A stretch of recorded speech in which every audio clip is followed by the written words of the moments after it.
को बढ़ावा मिलेगा। श्री सिंह ने कहा कि कपड़ा मंत्रालय बिहार को टेक्सटाइल के क्षेत्र में बड़ा केंद्र बनाना चाहता है। केंद्रीय मंत्री ने कहा कि राज्य में 1.5 करोड़ जीविका दीदियों को वस्त्र उद्योग से जोड़ा जाएगा।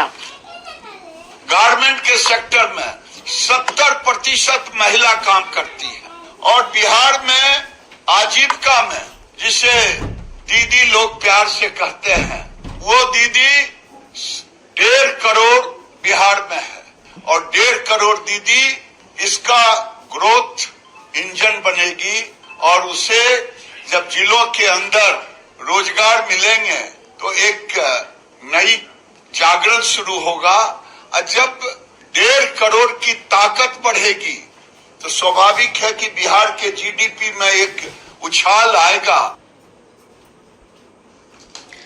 केंद्रीय कपड़ा मंत्री ने कहा कि भागलपुर, नवादा, नालंदा, गया और पटना में रेशम, हथकरघा और हस्तशिल्प के केंद्र खोले जाएंगे। इसके साथ ही बेतिया और मुजफ्फरपुर के बाद बेगूसराय में भी बड़ा टेक्सटाइल क्लस्टर विकसित किया जाएगा।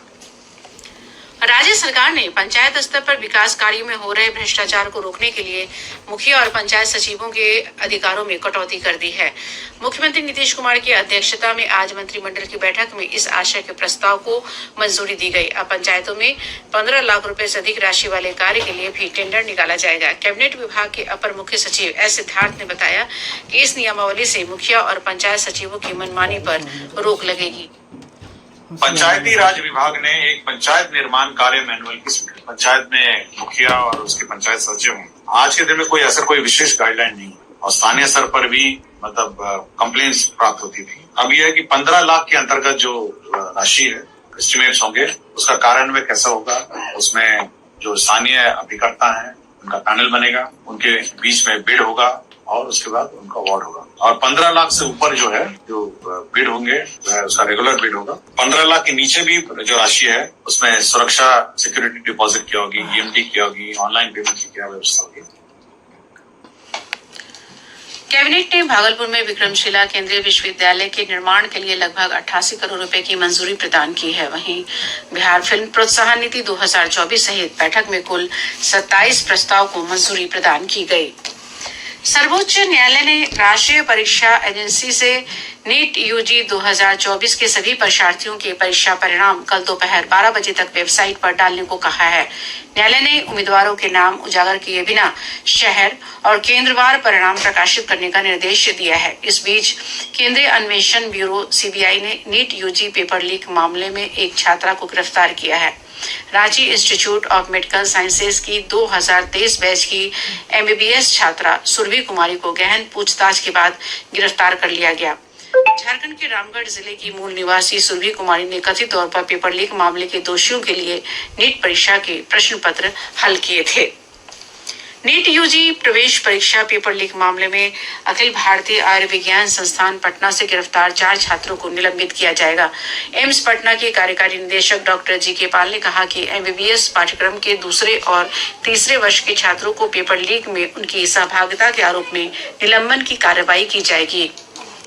कि हमें जो लीगल इनपुट मिला है, जब तक प्राइमा फेसी एविडेंस नहीं होता है इनको अरेस्ट नहीं करते हैं और जुडिशियल कस्टडी में लेते नहीं। तो जब उनका अरेस्ट हो गया है और जुडिशियल कस्टडी में हमारे 4 स्टूडेंट्स गए हैं कि हम बड़ी कार्रवाई करेंगे। हमारा एडमिनिस्ट्रेटिव कमेटी मीटिंग हुआ था, इसमें हम डिसीजन लिए हैं कि 4 स्टूडेंट को हम सस्पेंड करेंगे। विधानसभा अध्यक्ष नंद किशोर यादव ने मानसून सत्र के दौरान सभी सदस्यों से सहयोग करने का अनुरोध किया है। श्री यादव ने आज सभी दलों के प्रतिनिधियों के साथ बैठक में विश्वास व्यक्त किया कि सदन में जनहित के मुद्दों पर सार्थक विचार विमर्श होगा। विधानसभा अध्यक्ष श्री यादव ने कहा कि अगर सत्र सुचारू ढंग से चलेगा तो इस छोटे सत्र में अधिक कार्यों को निष्पादित किया जा सकेगा।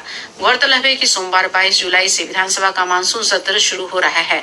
26 जुलाई तक चलने वाले इस सत्र के दौरान कुल 5 बैठकें होंगी। अगला समाचार इस छोटे से अंतराल के बाद।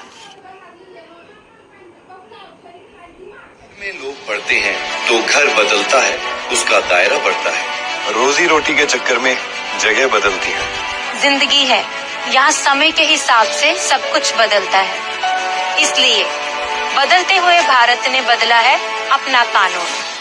पुराने कॉलोनियल क्रिमिनल लॉज को खत्म करके सरकार ने भारतीय नागरिक सुरक्षा संहिता, भारतीय न्याय संहिता और भारतीय साक्ष्य अधिनियम की व्यवस्था शुरू की है। दंड नहीं, न्याय पर आधारित, जिसमें सजा में सामुदायिक सेवा को भी शामिल किया गया है। नाबालिग दुष्कर्म मामले में मृत्युदंड का प्रावधान किया गया है और भगोड़े अपराधियों पर कोर्ट में ट्रायल करने का प्रावधान लाया गया है। इस कानून में न्याय और नागरिक सुरक्षा पर है जोर। अब देश रहेगा सुरक्षित और बढ़ेगा तरक्की की ओर। आजाद भारत के अपने कानून। ये देखिए हॉल, अरे ये देखिए बेडरूम। भैया नया घर बढ़िया है, पर जाएंगे कहाँ? है? हाँ भैया, घर तो खूबसूरत बनवाया है, पर जाएंगे कहाँ? अरे तुम लोग कहाँ जाने की बात कर रहे हो? अरे भैया, घर का सबसे जरूरी हिस्सा है कहाँ? अरे शौचालय है कहाँ? प्रधानमंत्री मोदी जी के स्वच्छ भारत के विजन को मजबूती देते हुए स्वच्छ भारत मिशन ग्रामीण कार्यक्रम में साथ निभाएं। नए घर में शौचालय बनवाकर प्रोत्साहन राशि प्राप्त करें और अपने गांव को संपूर्ण स्वच्छ बनाएं। जागा रे जागा रे जागा, गाँव जागा रे जागा रे जागा रे जागा। पेय जल और स्वच्छता विभाग जल शक्ति मंत्रालय की पेशकश। प्रादेशिक समाचार आप आकाशवाणी पटना से सुन रहे हैं। प्रदेश से होकर गुजरने वाली अधिकांश नदियों के जलस्तर में उतार चढ़ाव जारी है। केंद्रीय जल आयोग से प्राप्त जानकारी के अनुसार गंडक नदी का जलस्तर गोपालगंज के डुमरिया घाट में खतरे के निशान से 8 सेंटीमीटर ऊपर है। वहीं खगड़िया जिले के बलतारा में कोसी नदी का जलस्तर खतरे के निशान से 75 सेंटीमीटर ऊपर दर्ज किया गया। इधर अररिया जिले में परमान नदी का जलस्तर लाल निशान से 9 सेंटीमीटर ऊपर है। सुपौल से हमारे संवाददाता ने बताया कि जिले के 5 प्रखंडों में बाढ़ से प्रभावित लोगों के बीच राहत और बचाव कार्य जारी है। आज शाम 4 बजे तक भीमनगर कोसी बराज से 1,72,810 क्यूसेक पानी छोड़ा गया। वहीं नेपाल के जलग्रहण क्षेत्र बाराह से 1,47,125 क्यूसेक पानी छोड़ा गया है। अभी तक 1 दर्जन से अधिक कच्चे मकान कोसी में समा चुके हैं। सुपौल सदर, किशनपुर, निर्मली, मरौना और सरायगढ़ भपटियाही सहित जिले के 5 प्रखंड अभी बाढ़ग्रस्त है, जहां राहत और बचाव कार्य जारी है। आकाशवाणी समाचार के लिए सुपौल से रविशंकर चौधरी। कटिहार के अहमदाबाद के लखनपुर में कटाव स्थल पर इंजीनियरों की टीम लगातार निगरानी कर रही है। कटिहार जिले में महानंदा और कोसी नदी का जलस्तर जहां घट रहा है, वहीं गंगा, कोसी और बरंडी नदी का जलस्तर स्थिर है। महानंदा नदी का जलस्तर कम होने के कारण अहमदाबाद के लखनपुर में लगातार कटाव की सूचना मिल रही है। हालांकि अभियंताओं की टीम लगातार तटबंधों की निगरानी कर रही है। केंद्रीय जल आयोग के अनुसार पिछले 24 घंटे के दौरान महानंदा नदी में विभिन्न स्थानों पर लगभग 30 से 37 सेंटीमीटर पानी घटा है। आकाशवाणी समाचार के लिए कटिहार से कुमार मुकेश चौधरी। अररिया जिले से होकर बहने वाली नदियों का जलस्तर फिलहाल सामान्य है। आपदा प्रबंधन विभाग बांधों की सुरक्षा पर पैनी नजर बनाए हुए है। एक रिपोर्ट। अररिया जिले होकर बहने वाली नदियों का जलस्तर फिलहाल सामान्य है। जिले के झमटा पंचायत के मेटन गांव होकर गुजरने वाली PWD सड़क का कटाव छोड़कर अन्य पंचायत में फिलहाल कटाव का कोई खास खतरा नहीं है। जिले में आज 4 दिनों से बारिश नहीं होने से नदियों का जलस्तर स्थिर और सामान्य है और जिला इन दिनों उमस और भीषण गर्मी की चपेट में है। इधर आपदा प्रबंधन पदाधिकारी ने कहा कि सभी 6 बांधों को चिन्हित कर कटाव निरोधक कार्य अंतिम चरण में है। बाढ़, कटाव, तटबंध एवं बांध की सुरक्षा के साथ बाढ़ से निपटने के लिए जिला प्रशासन के पास पर्याप्त संसाधन के साथ पैनी नजर है। आकाशवाणी समाचार के लिए अररिया से मैं गौतम सिंह सहगल। इधर पूर्णिया के 22 अनुमंडल के विभिन्न प्रखंडों में कटाव से प्रभावित लोग सुरक्षित स्थानों पर जाने को मजबूर है।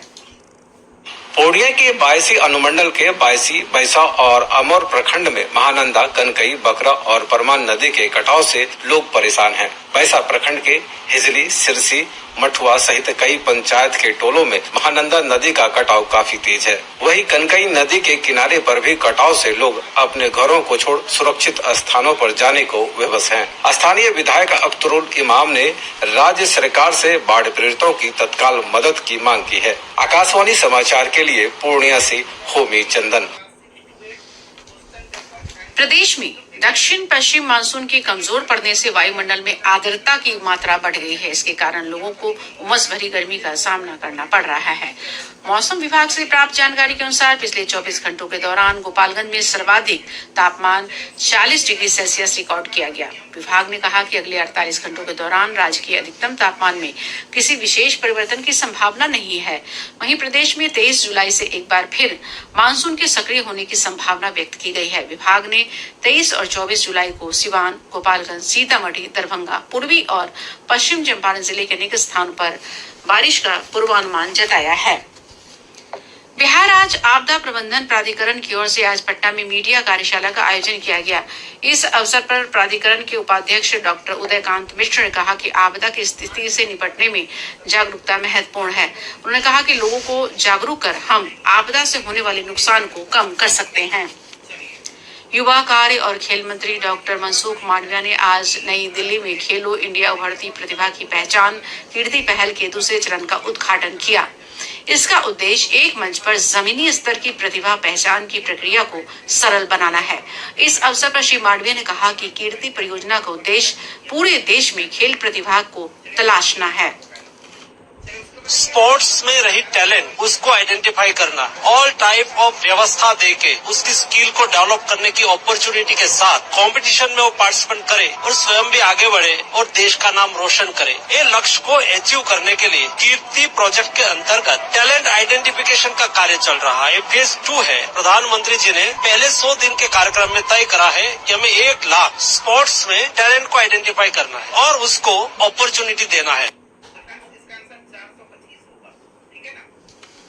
कीर्ति पहल का उद्देश्य सभी राज्यों की ओर से 2024-25 में 20 लाख एथलीटों के मूल्यांकन का लक्ष्य प्राप्त करना है। अंत में मुख्य समाचार एक बार फिर। माइक्रोसॉफ्ट सॉफ्टवेयर में आई गड़बड़ी के कारण भारत सहित दुनिया भर में कामकाज प्रभावित।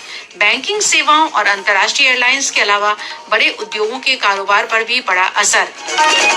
केंद्रीय कपड़ा मंत्री गिरिराज सिंह ने कहा बिहार को टेक्सटाइल का हब बनाया जाएगा। राज्य सरकार ने पंचायतों में हो रहे भ्रष्टाचार को रोकने के लिए मुखिया और पंचायत सचिवों के अधिकारों में कटौती की। पंचायतों में अब 15 लाख रुपए से अधिक राशि वाले कार्य के लिए टेंडर निकाला जाएगा। गंगा, कोसी, गंडक और महानंदा समेत राज्य के विभिन्न नदियों के जलस्तर में उतार चढ़ाव का सिलसिला जारी।